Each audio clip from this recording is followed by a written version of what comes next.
Les mémoires de stockage. Donc, comme vous le savez, les mémoires de stockage, appelées également mémoires auxiliaires ou secondaires, sont les supports qui permettent de stocker des informations d'une manière permanente et qui permettent les deux accès, c'est-à-dire lecture et écriture. Alors, nous allons faire un petit voyage dans le temps. En voyant cette figure, il s'agit des cartes perforées. Alors, c'était vers les années 50, les premiers supports de stockage utilisés. Donc, la capacité de stockage ne pouvait dépasser quelques centaines d'octets. Il y a également les bandes magnétiques, étaient utilisées à partir des années 50 jusqu'à aujourd'hui. Mais l'évolution se situe par rapport à la taille du volume de stockage ou du volume des données stockées.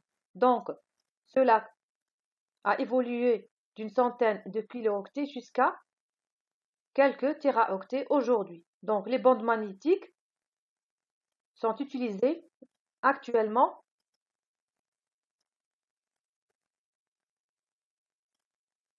Nous avons les disquettes 8 pouces, les disquettes 5 pouces et les disquettes 3 pouces et demi. Alors, regardez les tailles. Donc, la plus grande, c'est la disquette 8 pouces. Donc, était utilisée vers les années 70. Ensuite, la taille de la disquette a commencé à rétrécir, mais le volume de données a augmenté, mais pas d'une façon très conséquente. Ensuite, nous avons ici plusieurs supports de stockage magnétiques, comme les compacts disques. Nous avons ici plusieurs types de supports de stockage, comme le compact EEPROM. Et enfin, les SSD, qui sont constitués de plusieurs puces mémoire flash et qui ne contiennent aucun élément mécanique.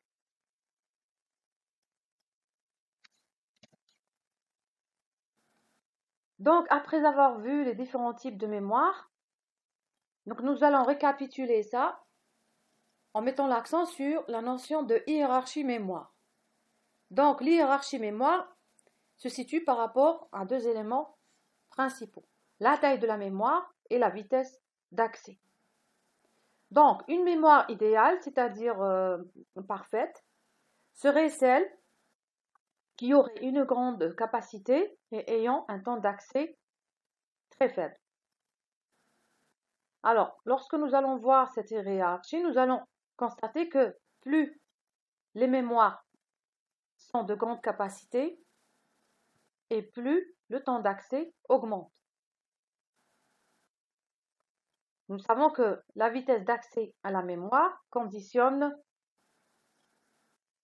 les mesures de performance d'un système d'exploitation. C'est-à-dire, lorsque la vitesse d'accès est rapide, le système d'exploitation fonctionne rapidement. Donc, le problème, c'est de réduire tant qu'on peut le temps d'accès moyen du processeur aux mémoires.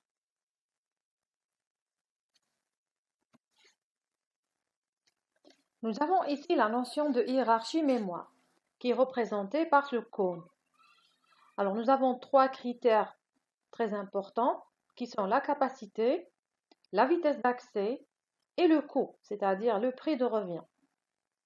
Donc, au sommet de ce cône, nous avons les registres, qui sont considérés les éléments de mémoire de très faible taille infiniment très petite, et qui se trouvent dans le processeur. Ensuite, nous avons la mémoire cache, qui existe sous différents niveaux. Le L1, donc le L1, on verra tout à l'heure, est subdivisé en deux parties, le L2 et le L3. Donc la mémoire cache, sa taille est plus grande que celle des registres. Nous avons ensuite la mémoire centrale de l'ordinateur, c'est-à-dire la RAM. Sa taille, bien sûr, est nettement plus grande que celle des mémoires cache. Et enfin, les mémoires de masse ou bien les mémoires de stockage, dont le volume de données est bien sûr assez grand. Donc, plus on s'éloigne du processeur, plus la taille de la mémoire augmente et plus la vitesse d'accès diminue. Plus on s'approche du processeur et plus la vitesse d'accès augmente. Le prix, c'est-à-dire le coût de la mémoire, dépend de la technologie utilisée. Donc, la mémoire du registre ou la mémoire du processeur est bien sûr une mémoire de technologie assez pointue, donc le prix est assez élevé. Donc, les différents éléments de la mémoire d'un ordinateur sont ordonnés en fonction des critères. Donc, les 3 critères essentiels sont le temps d'accès, la capacité et le coût par bit. Plus on s'éloigne du processeur, on constate que le temps d'accès et la capacité des mémoires augmentent, mais le coût diminue. Il y a un autre type de mémoire qui est la mémoire cache. La mémoire cache stocke temporairement les informations, c'est-à-dire les données et les programmes qui sont utilisés régulièrement par le processeur. Son utilité est d'éviter au processeur de faire des allers-retours fréquents vers la mémoire et donc de gagner un temps d'accès. Donc, le processeur, au lieu d'accéder à la mémoire vive, se tournera automatiquement vers la mémoire cache pour rechercher l'information qui sera utilisée prochainement. Car la RAM est bien sûr plus lente et plus éloignée du processeur.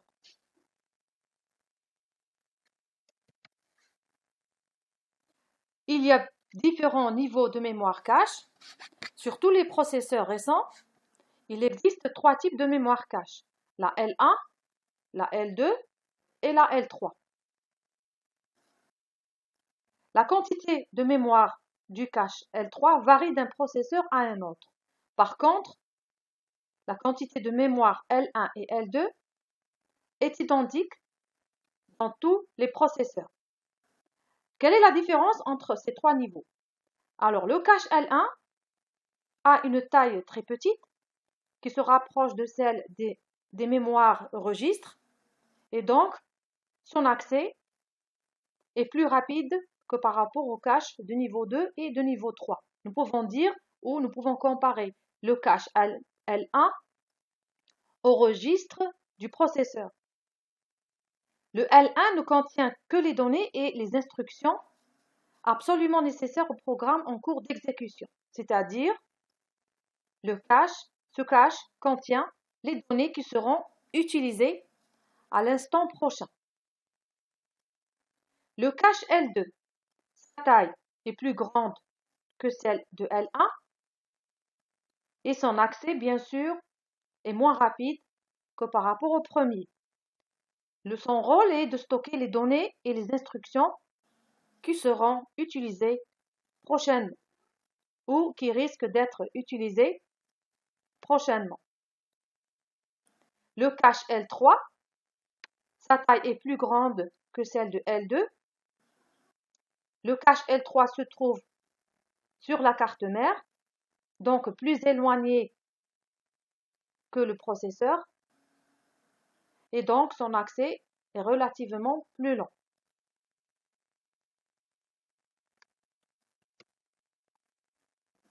La mémoire cache de premier niveau est la seule qui se subdivise en 2 parties. La première est le cache de l'unité de contrôle, donc contient des instructions issues de la mémoire vive. La deuxième partie est le cache des données, c'est-à-dire contient des données issues de la mémoire vive et les données récemment utilisées, comme par exemple les opérands. Donc, le cache L1 contient 2 parties essentielles, celle des instructions et celle des données. Donc, comme nous l'avons dit, les caches du premier niveau sont très rapides d'accès et leur délai d'accès dépend tant à s'approcher de celui des registres. La mémoire cache de second niveau est souvent située dans le processeur. Elle n'est pas subdivisée en deux parties. L2 stocke l'information en provenance de la mémoire vive. Donc, l'information du cache L2 est plus rapide d'accès que si elle reste dans la mémoire vive. Donc, d'après ces trois niveaux, plus on s'éloigne du processeur, plus la taille du cache augmente et plus la vitesse d'accès diminue. Plus le cache se trouve à proximité du processeur et plus sa taille est réduite, mais sa vitesse d'accès augmente. La mémoire cache de troisième niveau, L3, est située au niveau de la carte mère.